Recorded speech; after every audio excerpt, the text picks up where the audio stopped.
अस्सलामु अलैकुम भाइयों और बहनों। क्या आपने कभी सोचा कि इस्लाम का नूर सिर्फ अरब की सरजमी तक नहीं रुका बल्कि दूर दराज के मुल्कों तक फैला।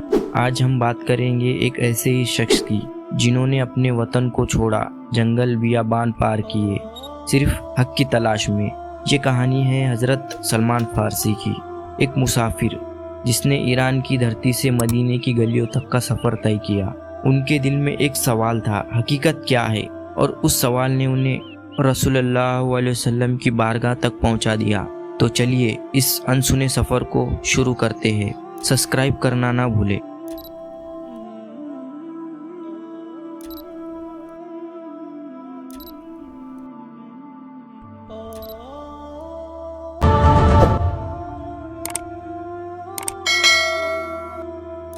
हज़रत सलमान फारसी का असली नाम था रुज़बे। वो ईरान के एक मशहूर ख़ानदान में पैदा हुए। उनके वालिद एक बड़े ज़मींदार थे और मजूसियों, आग की पूजा करने वालों के सरदार। सलमान की ज़िंदगी में ऐशो आराम की कोई कमी न थी, मगर उनके दिल में एक बेचैनी थी। वो सोचते, क्या ये आग की पूजा ही हक है? क्या दुनिया का मालिक सिर्फ ये लपटे है? एक दिन वो अपने वालिद के साथ खेतों में गए। वहाँ से गुजरते हुए उन्हें एक गिरजाघर दिखा। अंदर से नमाज की आवाज़ें आ रही थी। सलमान रुक गए और वो अंदर गए और ईसाइयों को इबादत करते देखा। उनके दिल में एक नया जज्बा जगा। उन्होंने सोचा शायद ये मज़हब हक की राह दिखाए, मगर सलमान के वालिद को ये बात बिल्कुल पसंद न आई। उन्होंने सलमान को कैद कर दिया। कहा, तू हमारा मज़हब छोड़ रहा है। मगर सलमान का ईमान अब मजूसियों से हिल चुका था। एक रात वो घर से भाग निकले। उनके पास न खाना था न मंजिल का पता, बस एक सवाल था, हक कहाँ है? सलमान ईरान से सीरिया की तरफ बढ़े। वहाँ वो ईसाई पादरियों से मिले। उन्होंने बाइबल पढ़ी, इबादत सीखी, मगर कुछ साल बाद उन्हें लगा कि ईसाईयत में भी वो नूर नहीं जो उनके दिल की प्यास बुझाए। एक पादरी ने मरते वक्त उन्हें बताया, ए सलमान, एक नबी आने वाला है अरब की सरजमी में। उसकी निशानियां हैं, वो खजूरें पसंद करेगा और कंधों के बीच उसकी मोहर होंगी। ये सुनकर सलमान के दिल में उम्मीद की किरण जागी। वो उस नबी की तलाश में निकल पड़े, मगर सफ़र आसान न था। सलमान को एक काफिले ने गुलाम बना लिया। वो बिकते बिकते मदीने के पास एक यहूदी कबीले तक पहुँचे। वहाँ उन्हें खजूर के बागों में काम करना पड़ा।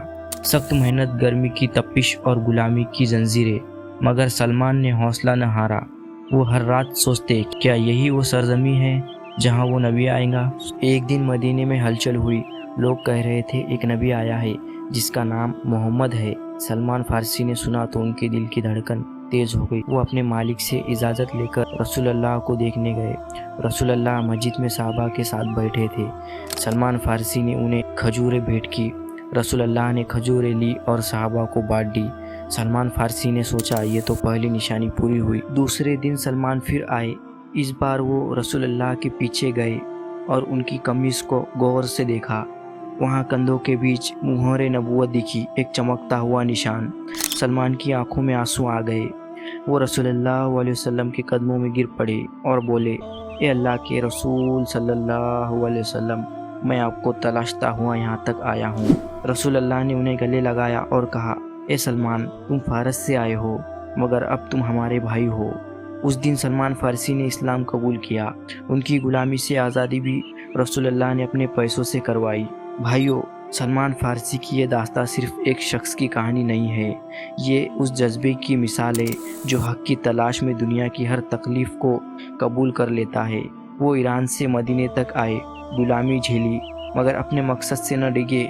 जंगे खंदक में सलमान ने खंदक खोदने का मशवरा दिया, जिससे मुसलमानों को फतह हुई। उनकी शहादत भी इस्लाम की राह में हुई। तो दोस्तों, हज़रत सलमान फारसी हमें सिखाते हैं कि हक की राह आसान नहीं होती, मगर जो उसकी तलाश करते हैं वो मंजिल तक ज़रूर पहुंचते हैं। क्या आपके दिल में भी कोई सवाल है जिसकी तलाश जारी है? कमेंट में बताओ। अगर ये वीडियो पसंद आया तो लाइक और शेयर ज़रूर करो। अगली बार फिर मिलेंगे एक नई दास्तां के साथ। अल्लाह हाफिज़।